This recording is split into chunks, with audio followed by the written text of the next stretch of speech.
Every country has come out with some incredible and incredibly trash games. But how bad can the worst rated, most hated games from each country be?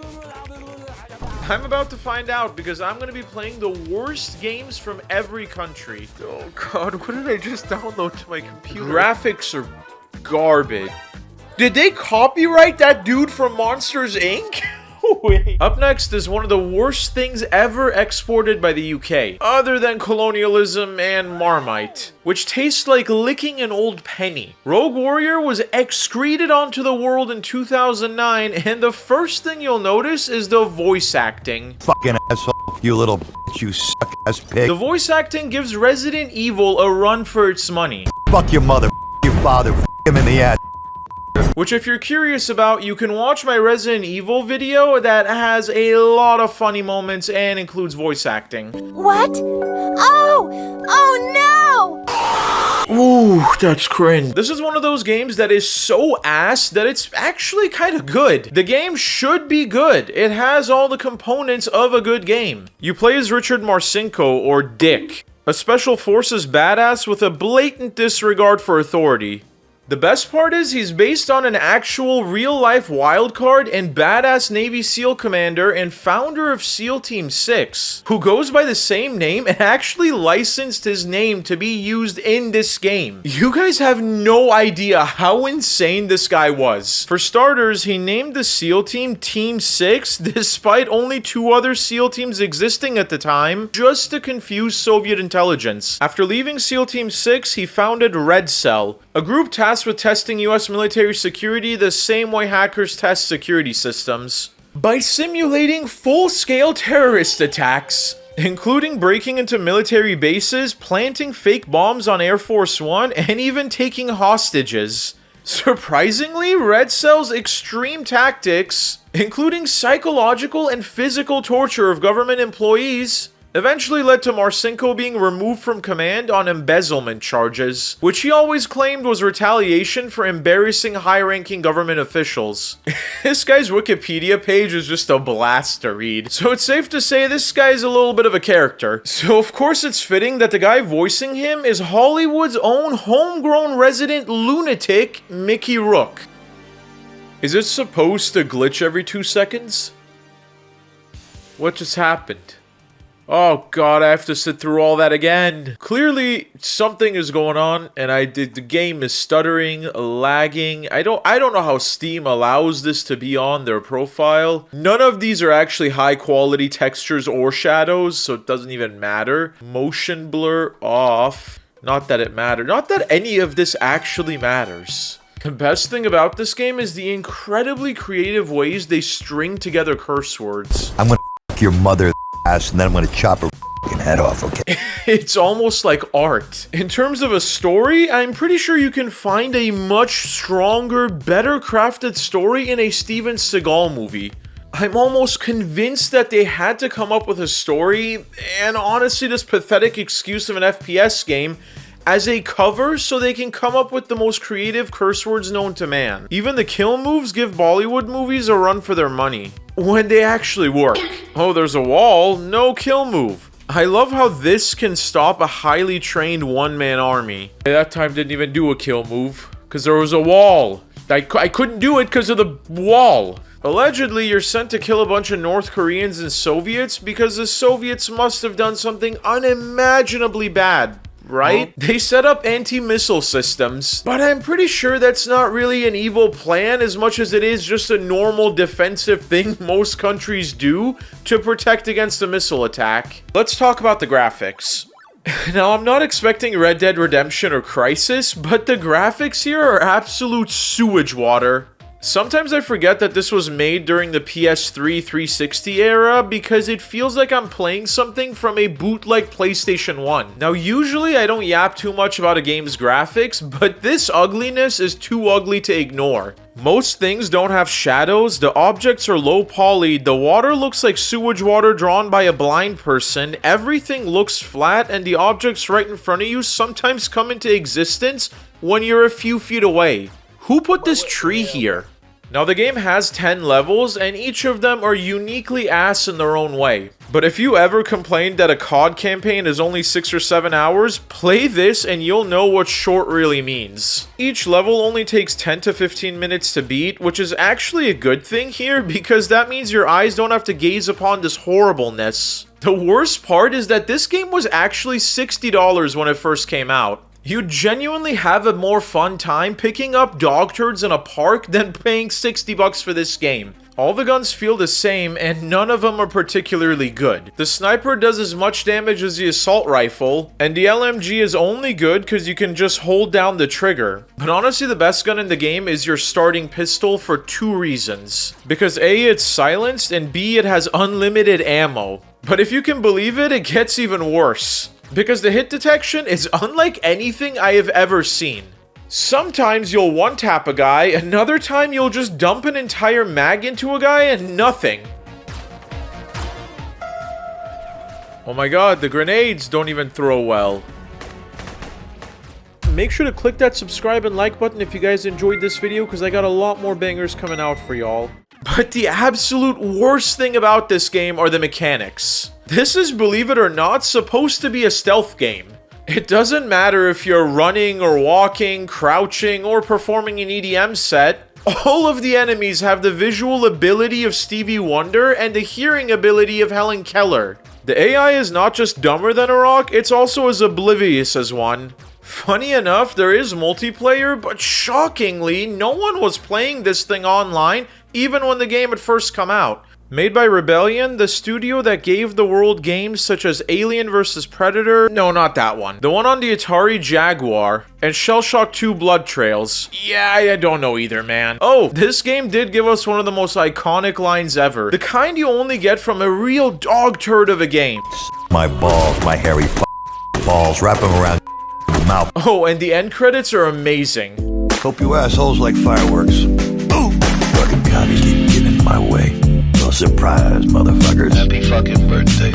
Next up is one of the worst games that America has ever put out. Bible Adventures came out in 1991, and oh, this is a good one, guys. And by good one, I mean good for this video, which means it's actually absolutely terrible. Now, I've played a lot of bad games before, but Bible Adventures? This might be the worst thing ever coded. The game is split into 3 mini-games, with each one being worse than the last. And they also get progressively weirder. The gameplay is a variant of Super Mario Bros. 2, but their copycat skills didn't do them any justice when it came to the plot. The first game is Noah's Ark, where your objective is to collect 6 different types of animals. I bet you're wondering what the problem is. Well, other than the obvious problems, like the graphics. Oh, the graphics are horrible.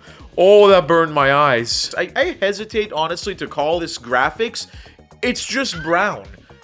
Why is everything brown? What, did they not want to pay for the extra colors in Microsoft Paint? The gameplay itself is just a bunch of problems. For example, you're supposed to collect male cows and female oxen. You heard that right. Quick science lesson, cows are female, bulls are male, and oxen are just castrated cattle. Someone missed a fact-checking class, but it gets worse. The way you have to collect them is you have to first knock them out with a giant vegetable? Why is this vegetable almost as big as Noah? After you knock them out, you just stack them on your head? Yes, that's right. Noah, who I assume is older than God's first draft of the 10 Commandments, has the ability to carry giant animals on top of his head. Oh, I guess my health is low. How do I get more health? Turns out to get health, you need to read Bible verses. Next time you fall or break your leg, just whoop out the Bible and slap some verses on it. I can't believe modern medicine didn't think of this first. This next game is my favorite. Here your goal is to keep Moses safe, which sounds reasonable enough, but then you find out it's baby Moses.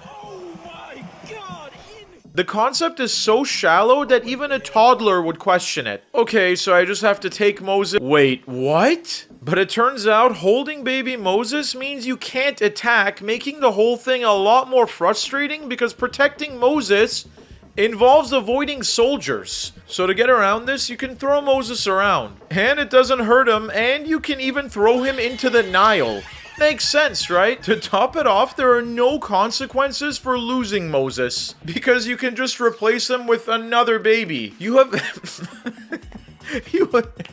You have an endless supply of baby Moseses. Get over here, you're Moses now. But the biggest problem is that even if you can get around the whole not being able to fight while holding a baby thing, you can't actually attack in this game. For the final game, you play as David, doing guess what? Herding sheep and avoiding predators while working up to defeat the boss of the game, Goliath. Literally though, you just go around herding sheep and throwing acorns? Finally, you end up getting a sling and you get to fight Goliath. The graphics suck, even by 1991 standards. The music is annoying and made me want to rip my speakers out of my computer and throw them out the wall. Oh god, what a bad day to have ears. Not only does this game not make sense scientifically, it doesn't even make sense physically. It sucks emotionally, and it's somehow offensive spiritually. The crappiness of this game makes a little bit more sense when you dig deeper into the game's development. How did Nintendo let this happen? Surprisingly, it turns out the game was released for the NES system, but it wasn't actually licensed by Nintendo. Meaning Nintendo didn't actually authorize the game to be made on their platform and didn't actually get any of the money from the sales. Gee, I wonder why Nintendo didn't want to be associated with this. So in order to develop the games to play on the NES without Nintendo's authorization, the programmers had to reverse engineer the code, which ended up putting more technical limitations on the game. So this kind of explains why the graphics were a little bit behind the times. I mean, not like it matters. This thing could have the graphics of Crysis, and I would still rather wait in line for a colonoscopy. The craziest part is that the developer Wisdom Tree actually formed as a subsidiary of Color Dreams, who were famous for publishing unlicensed video games. In order to get around Nintendo's restrictions on unlicensed video games being made for the NES platform by making Christian games and selling them at Christian bookstores. Wisdom Tree decided to target Christian bookstores because they're unlikely to sell video games and were less likely to care if Nintendo refused to sell anything to them if they sold unlicensed games. Their gamble paid off because Nintendo, probably afraid of backlash from religious groups and parents, Don't kick my ass. I'll do anything to get out of a beating. never came after Wisdom Tree. When I say paid off, you kinda gotta take that with a grain of salt because Bible Adventures ended up only selling 350,000 copies. How did that many people just go, yeah, I'm not gonna spend my money on Mario or Zelda, but Bible Adventures? Yeah. They were apparently happy with this because they went on to make such classics as Bible Buffet, Spiritual Welfare, Warfare? Heavenbound, Baby Boomer, and my personal favorite, Jesus in Space. Germans are great at making a lot of things. Cars, shortcuts to Poland. But every once in a while, they kinda mess up when it comes to things like food and this next game. Mystery of the Druids, released in 2001. Why does the dude on the cover look like he's undergoing a ghost pepper enema? This game is so bad, I'm surprised it didn't take down an entire gaming genre. When people see mystery and a promise to solve a bunch of brutal crimes, that should mean a night of nail-biting, bunghole puckering suspense. Mystery of the Druids offers none of that, but it does play more mind games than your ex. So if for some weird reason you're into mind games, then you and Brent Halligan, Scotland Yard detective, will get along. Most of the game's puzzles actually require you to trick someone into helping you. For example, to access the Yard's computer database, you must trick your chief into signing the forms because he simply won't help you unless you trick him. Why does a detective have to trick his boss to gain access to a database to solve a crime? That's like tricking your boss into staying overtime just so you can actually work.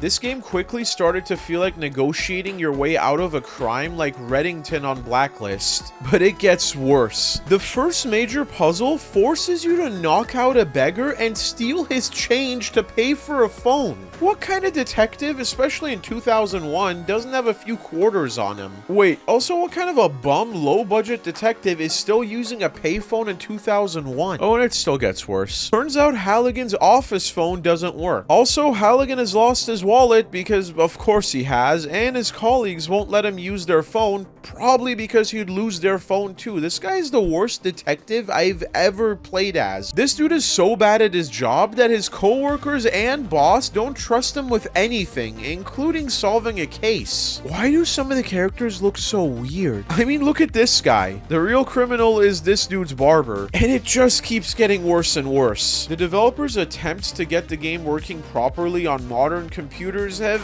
not really been successful. So the game crashes literally every few minutes. I mean, the first time I tried to launch the game, it crashed 7 times on me. The graphics are horrible.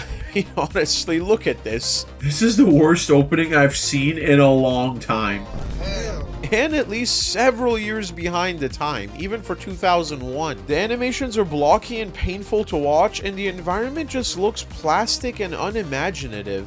If for some weird, ungodly reason you're compelled to play this game, make sure you have salt handy because you can make things explode by throwing salt at them.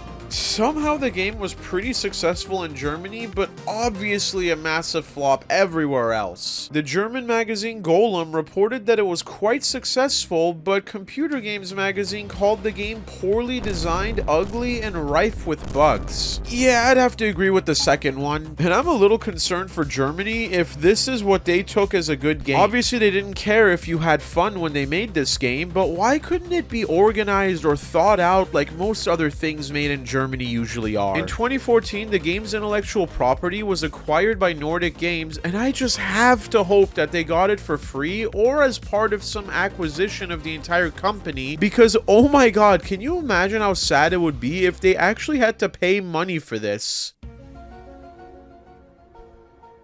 But there is a silver lining. The game's creator, Martin Gandafor, actually acknowledged that a lot of the game's criticisms were justified, although he was surprised by what he called the obsessive nature of some of the negative reactions. It does seem like they learned from their mistakes, as their later games are not as horrible, so at least that's something, I guess? Is that a compliment? This next game wins the What Were They Thinking award. No speeches, please. Let's just skip to this catastrophe. French developer Delphine Software's Shaq Fu released in 1994. Shaq is an overall lovable dude who doesn't really take life too seriously, and that's kind of his appeal, you know, that's his vibe. But Shaq Fu is considered one of the worst games ever made, and for good reason. Even the man himself is embarrassed by it. I gotta stand by it. We don't want another Shaq Fu. It is so hated, in fact, that there is a website whose sole mission is to track down and find all copies of the game and destroy them. So let's find out why. First question I have is, why was a game about a basketball player ever made into a martial arts fighting game? Well, because EA had already released basketball games like NBA Live, and they didn't want to make more games to cannibalize those sales. So they decided to make a fighting game based on a nickname that Shaq had given himself after he collabed with rap group Chickens? Oh no, that's not right. Fushnickens. Sure. Make sure to click that subscribe and like button if you guys enjoyed this video, because I got a lot more bangers coming out for y'all. The story starts when Shaq walks into a dojo while heading to a charity basketball game in Tokyo and somehow ends up in another dimension, also known as the second world, after the dojo owner opens a curtain, and here Shaq must rescue a young boy named Nezu from the evil mummy Set Ra. Set Ra has already managed to assassinate the pharaoh and impersonate him, taking his place and expanding his power into planet Earth before he was thwarted by the pharaoh's son and his grandfather Laotsu, who magically bound Set Ra like a mummy and trapped him in a pyramid back in the second world for hundreds of years. What kind of drugs were the people who came up with this on? Wait, they were French. What kind of baguettes were the people who came up with this on? This is quite elaborate and unnecessary backstory. Fast forward to today, where Set Ra has escaped and kidnapped Nezu, a descendant of Laotsu, intending to sacrifice him so he can return to Earth. Your goal as Shaq is to defeat Set Ra and his minions using Shaquido. That sounds like a side character in a Tyler Perry show, but it's not. It is, however, a brand new and very lethal form of martial arts invented by Shaq himself. It's so hard to get out with a straight face. Which is kind of funny because you don't actually kill anyone in this game, so that whole lethal claim is a little bit questionable.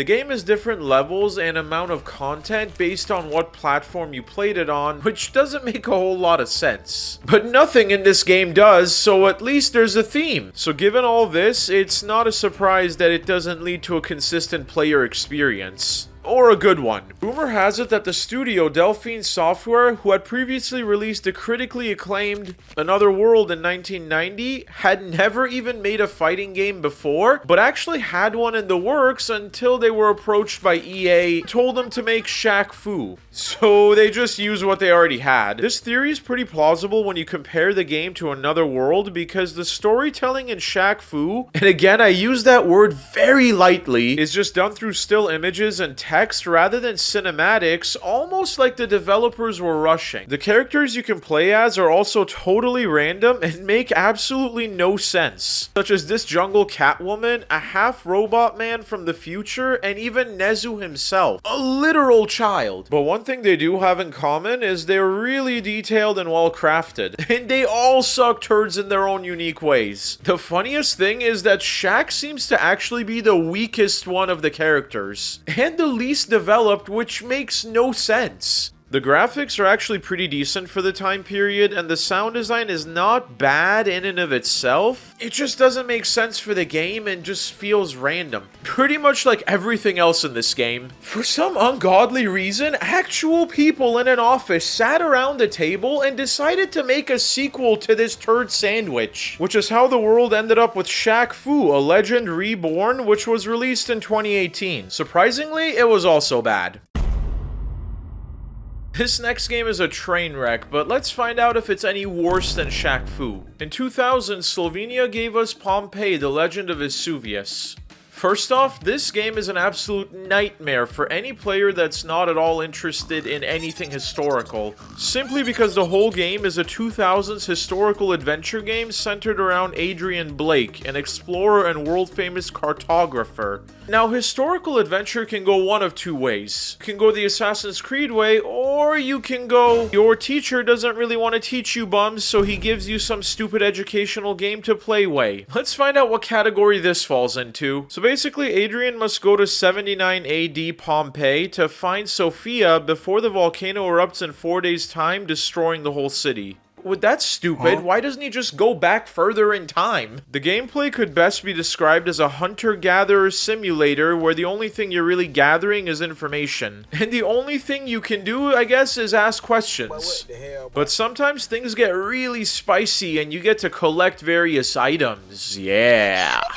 Oh yeah. Yeah, this is as much of an adventure as going through a gas station car wash. Now, these mild puzzles can easily lead some players to dismiss the game as lightweight and unchallenging, but to my surprise, Pompeii is not a game to be played simply to find Sophia and escape. The strength of the game, its only strength if I'm being honest, is in its historical perspective. The game slowly welcomes you to a history class, and interest in history in this time period is key. Seriously, if I wasn't a history fiend, I'd be smashing my head into my keyboard.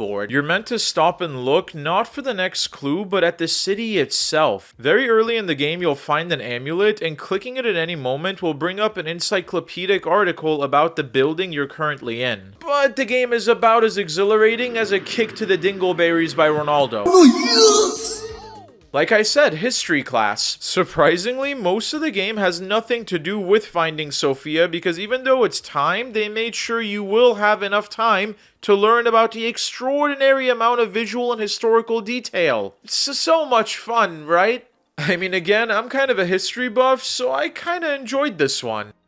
Is this the worst game ever? Probably not, but their biggest mistake was thinking that anybody would actually want to play a historical educational game. Now, there have been good educational games in the past, but if you are a studio and you want to make an educational game that's a banger, that's kind of like trying to win a bodybuilding competition without using copious amounts of PEDs. Is it possible? Sure. Is it likely? Probably not.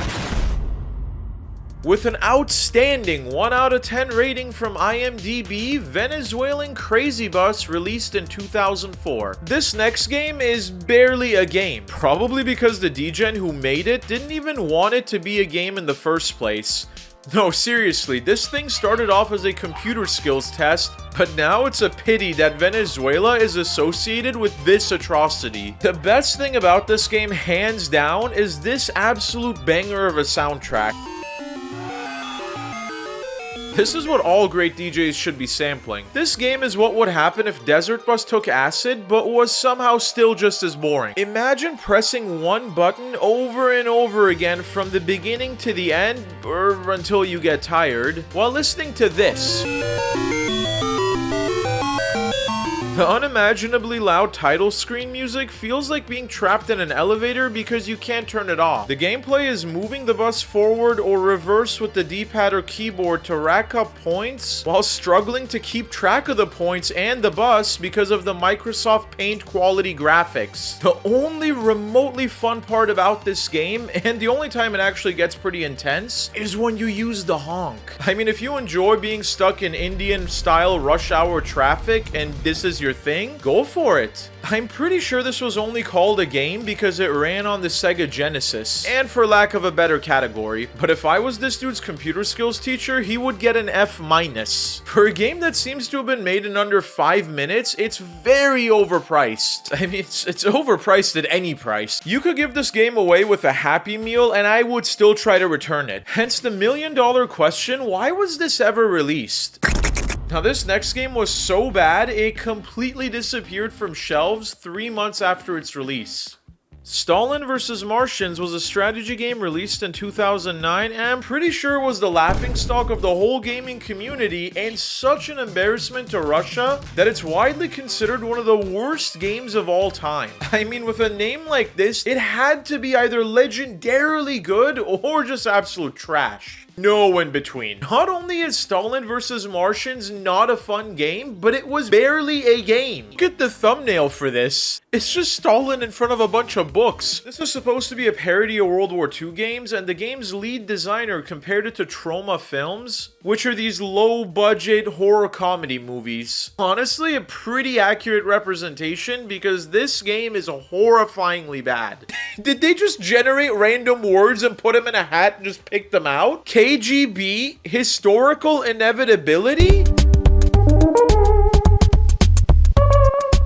The plot, if you can even call it that, centers around the 1942 Martian invasion of Russia, and Stalin, being too busy, sends a young commander to fight the aliens. That's you. What kind of drugs were they on when they came up with this? I had high hopes for this game when I saw a dancing Stalin on the Steam homepage, but when I was able to track down a copy to play, and finally opened it up after it crashed my PC like 3 times. Alright, well, how bad can this be? Stalin send my computer to the gulag? What did I just download to my computer?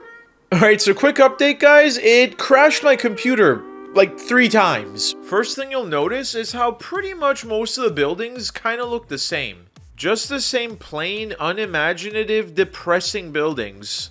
So at least it's a good representation of Soviet Russia. If you wanted a reason to chuck your PC out a window, then the missions in this game give you that. The weirdest thing are the aliens. Sometimes there are areas with no aliens, and sometimes there are areas where every single inch of the map is filled with aliens. The map is littered with obstacles like these craters, bridges, rivers, even bushes and trees that sometimes you can just drive right through them, and sometimes they just decide they want to block you, or your tanks just decide they don't want to be tanks anymore. Sometimes it's too easy, but most of the time it's a war of attrition while the aliens slowly grind your units down. But let's give it some credit. At least you can control your units in real time, and that's pretty much the only good thing I can say about this game. Because of how the game has been set up, Martians drop gold and power-ups, where the gold is basically used on reinforcements and buying more power-ups. What do these power-ups do?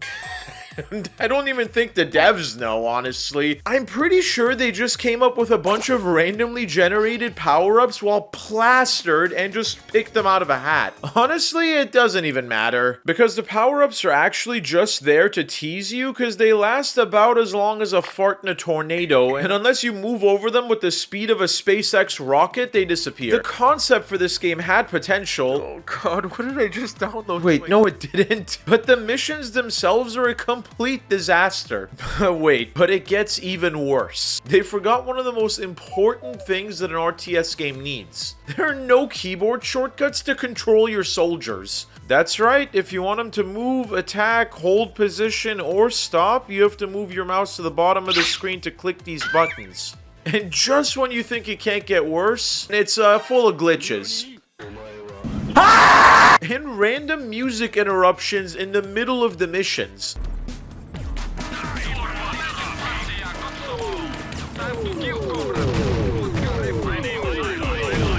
Clearly, the devs didn't want to just make a game that parodied World War II, they wanted to make a game that looked and felt like it was made during World War II. Because even the visuals are way behind their time, and honestly, this looks like it was developed to be a phone game. I have played games that came out in 1999 that have looked better than this game. The funniest thing is the devs blame the critics and audience for their reaction to the game, and actually admit that the game is basically trolling. That's like running a crappy restaurant and then blaming the customer they find a toenail in their burger. Surprisingly, the game actually has some fans, with some lunatic actually offering $200 to get a copy of the game. Wait, no way. There's a Stalin vs. Martians 4 coming to Steam.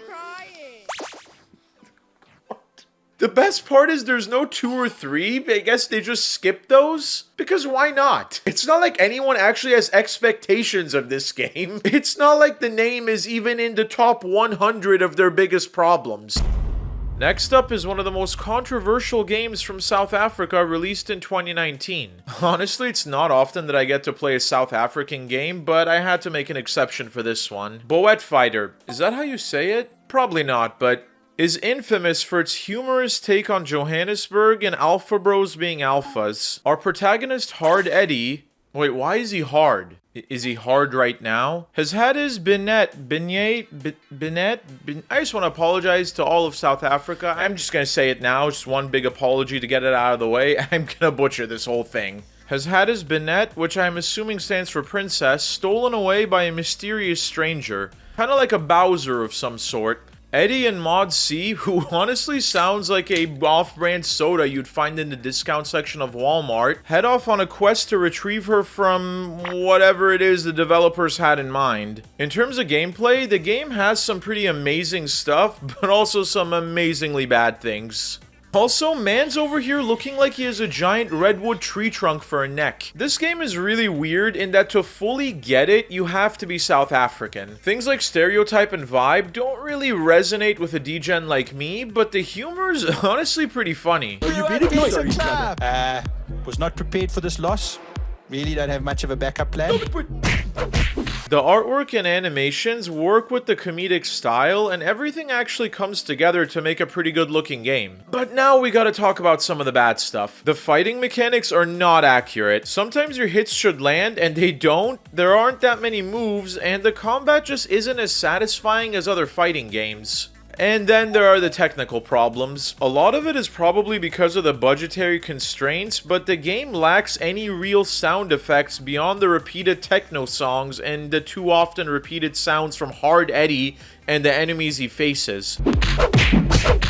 Mathematically speaking, if we clap everyone, one of them eventually has to be the oak. Even though this game isn't the worst game ever, especially since some people actually seem to enjoy it, there is something missing. Some players claimed it was fun while it lasted, rather than let's go again, because there's no motivation besides the humor, honestly. This is also strange, but the finale level seemed easier than the intro levels, rather than the other way around. Full disclosure, guys, this game does have some charm and humor, and if you're South African, you'll probably like it.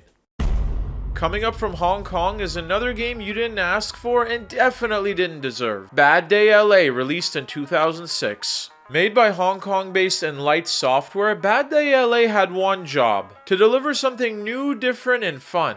According to IGN, the aim was to deliver a mass-market success due to personality, humor, and some easily digestible gameplay. Okay, that doesn't sound too bad so far. Players assume the role of Anthony Williams, a former Hollywood agent who sucks so bad at his job that he would definitely be comfortably middle class in most other places, but this being LA, he's homeless. Naturally, LA during this time is ravaged by everything the universe could throw at it. Zombies, terrorists, monstrous tidal waves, and earthquakes. You name it, the usual stuff. So Mother Nature and everything else all come out and wreak havoc on the hopeless inhabitants, including Anthony, who is trying to save himself, but in the process becomes an unreluctant hero. The best thing about this game is that it's self-aware. It's so bad that it actually knows how bad it is. Like, for example, the menu doesn't even have a setting to change the graphics. I mean, you can change the brightness, whatever gamma is, and contrast. This allows you to do the best thing in the game. Oh, that's a lot better. I just improved the game. Now let's dive into some of the really bad things about this game. The dialogue is cornier than a chicken's turd. Yo, mama, what's up with you? Drop dead, Smelly. The art style is cartoony and I kinda like it, but what the fuck is up with this guy? Blew up? No way! I was just taking a nap. Got me a shotgun now. Watch this. The textures are more questionable than wings from a gas station, and the jokes are... Help! They look like pickle. Oh, man! Don't talk about your pickle to me. Oh, this is so bad. Did they bring in a bunch of middle schoolers as humor consultants? Wait, no, that's offensive to middle schoolers. And just when I thought it couldn't get worse, enemies spawn randomly. Why do they keep spawning behind me? The most interesting part of the game are the characters. They're all caricatures of people you'd find in LA. Somehow this game has managed to offend every race, gender, and anyone with eyes. Like, look at this kid. All he does is vomit more than a frat dude after a bender. Or this blonde scholar. She's probably a professor of philosophy. Or this Mexican dude and this one-armed guy who I guess he has a name. I just can't be bothered to find out what it is. Or you could say I care about as much as the devs did when they made this game. You would think that with the subject matter of disaster after disaster hitting LA that they could come up with more interesting scenarios. But wow, unsurprisingly, the game was released to mostly negative reviews. Players were criticizing its gameplay, visuals, voice acting, characters, offensive humor, and extremely poor attempts at satire. So, anything else? It's pretty much like every aspect of the game. One might wonder, how is it possible to have gameplay that is this linear, predictable, and repetitive, especially when action-adventure is the genre? Oh, I know other people have definitely touched on this, but just to make sure I cover it, the gameplay is terrible. Surely this next game can't possibly be worse than this. Let's see what the Swedish have in store for us with Drake of the 99 Dragons. Made by Swedish developer Idle FX, Drake of the 99 Dragons is famous for being the lowest rated game ever on the original Xbox. Honestly, the fact that this game even exists is a testament to man's ability to craft a steaming pile out of nothing. It's almost like art. The game stars Drake. No, not that one. But a resurrected assassin who was on a quest to avenge his murdered clan, the 99 Dragons, by recovering their ancient soul portal artifact from antagonist Tang, who wants to use the artifact to harvest souls of dead beings and power his undead cyborg army. The usual. Those who know my name whisper it in fear. Who are you, bro? Most people I meet, I only meet once. Probably because nobody wants to hang out with a guy that talks to himself while dressing like Dracula from the 99-cent discount store. I love how they couldn't even get his model to look consistent between cutscenes and the actual gameplay. He even looks different in the comics. The coolest thing is being able to akimbo weapons in each hand, but that's slightly undercut by the fact that the weapons are about as balanced as a diet of Wendy's Baconators. After a couple of missions, the story is narrated by Drake, who has the storytelling ability of a drunk sailor. The game pretty much consists of Drake running into an area full of bad guys who stand directly in front of him while trying really hard just to get your guns to point straight. It's like they're possessed by the ghost of NASCAR. Why do they keep moving to the right? Eventually you get the ability to slow down time, which is kinda cool, but the only ability I really want is the ability to speed up time so I can be done with this game sooner. The second worst thing about this game are the cutscenes. designs, which are so bad that they're actually kind of funny sometimes. But honestly, the worst thing about this game, and the reason I can't play it anymore, is the saving system.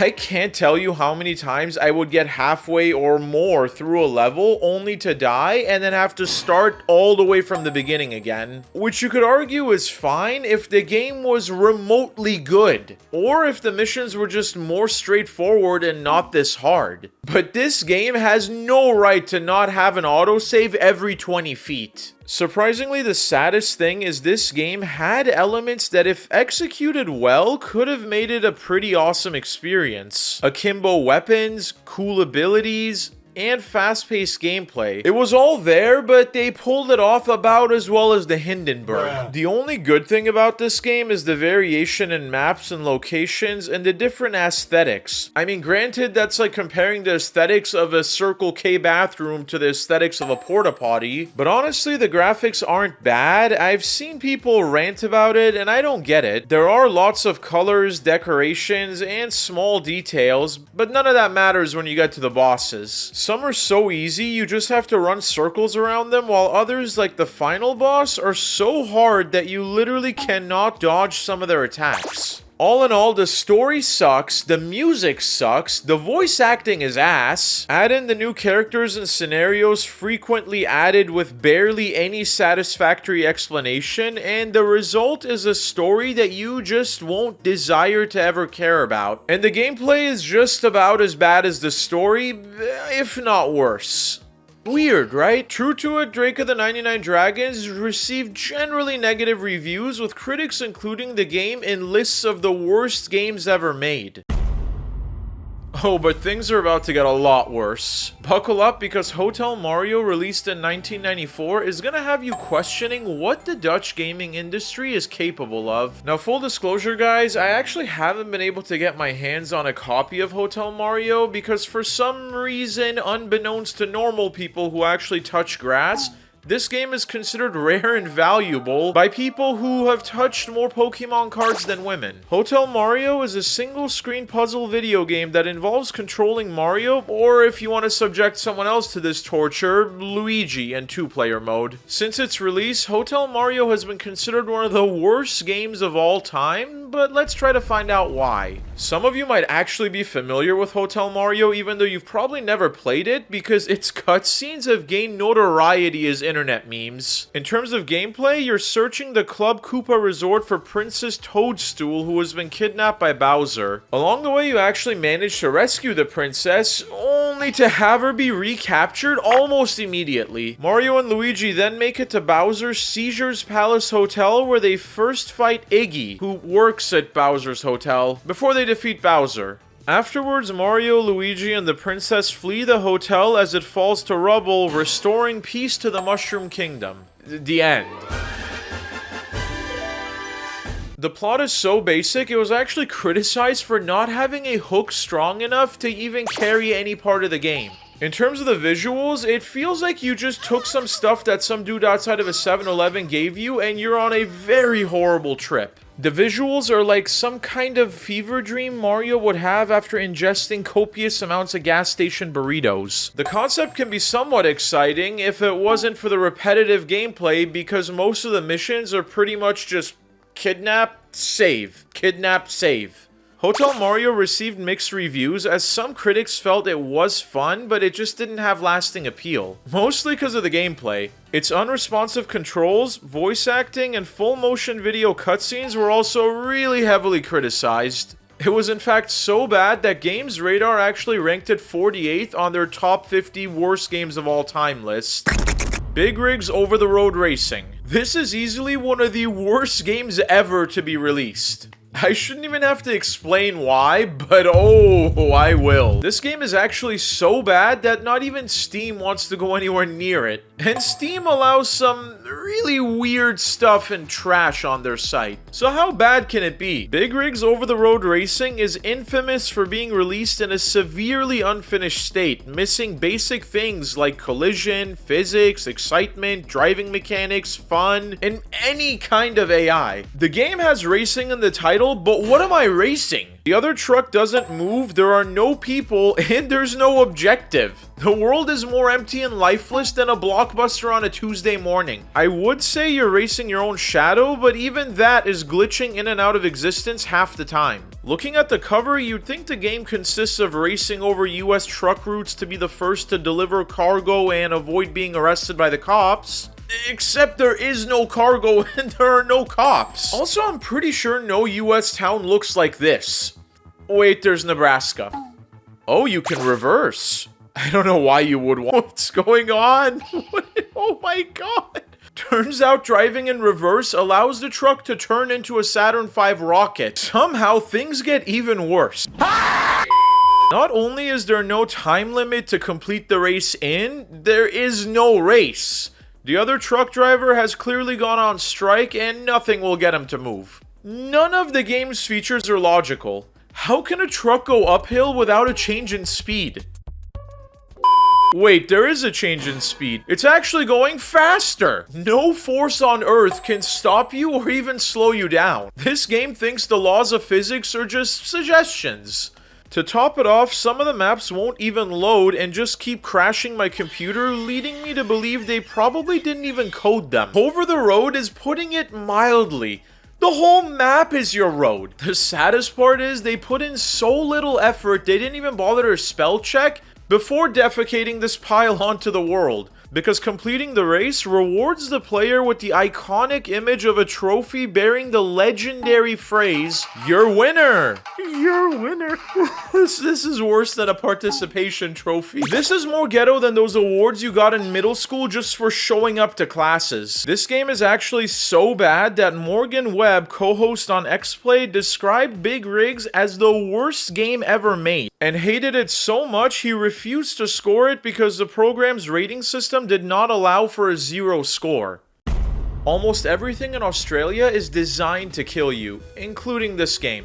If you look at the cover of Bad Street Brawler, you think you're getting a pretty badass game. I mean, this dude punches so hard it creates a sun. Thug thrashing defender of freedom? You play as a dude called Duke Dunnigan? What coked up frat dude wrote this garbage? Sounds exceptionally cringe. But how bad can it be? Oh god, what am I looking at right now? I love how it just looks like they randomly picked fonts out of a hat. This guy looks like the Terminator decided to go to San Diego and become a surfing instructor. The weirdest things are the enemies. You have random stray dogs, shirtless dudes that look like crackheads mated with a 4-bit Howie Mandel, gorillas. What? And why does my guy look like he's clenching his bunghole at maximum force? The world looks like the inside of E.T.'s taint hole with all this green. Wait, why is the sky purple? I think I figured it out. They used 3 colors for the whole game. I mean, look at this. They got so lazy, they just decided to use the same green for some of the buildings. How many times have you gone downtown and seen a neon green building? But the worst thing about this game is the hit detection. Trying to hit someone is like trying to get rid of your computer's viruses by microwaving it. Look at this. He's right here. He's punching people the way I punch people in my dreams. Oh god, no. No way. This game gives you inspirational quotes. At least that's what I think these are. This is like that one weird dude at the beach trying to give you business advice. The controls are terrible, the sound effects make me want to pull a Van Gogh, and the visuals are so bad they look like they're straight out of some colorblind person's fever dream. This game should have just stuck to one console, but no, they had to expand and infect and infest other ones. There were so many more fun things you could do in the 80s, like make money in the stock market, ride the subway, lose money on the stock market, get shanked on the subway. All of those things are more fun than playing this. This next game, made by Team 6, a Dutch studio famous for churning out more doo-doo than a cow farm, holds a very special honor. Not only is Flat Out 3 one of only 10 games out of almost 55,000 on Steam to hold an overwhelmingly negative review, it's held that honor for almost 14 years, putting it in a league of its own. So how bad can it be, really? Where's his neck? Did they not bother making a neck for him? First thing you'll notice is the cheesy puns and references when picking characters. This guy looks like one of those unfinished 2K characters. There are 3 racing game modes and a bunch of destruction focused ones. Let's start with the racing one. Oh, that's ugly. Stuntman, Big Battle, Battle Arena, Monster Trucks, Night Shift, Splat Out. Let's try Race. The graphics are better than Ridge Racer. Shut up!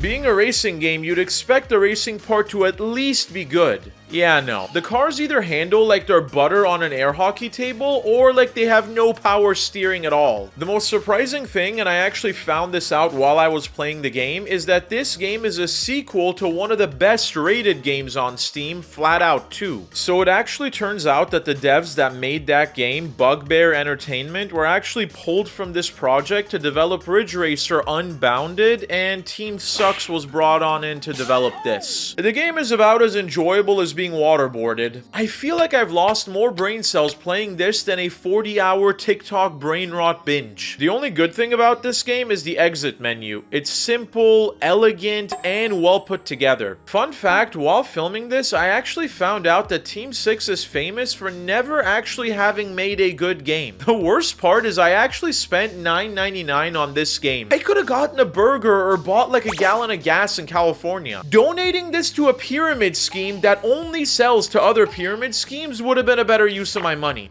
Fuck it, I'm gonna ask for a refund.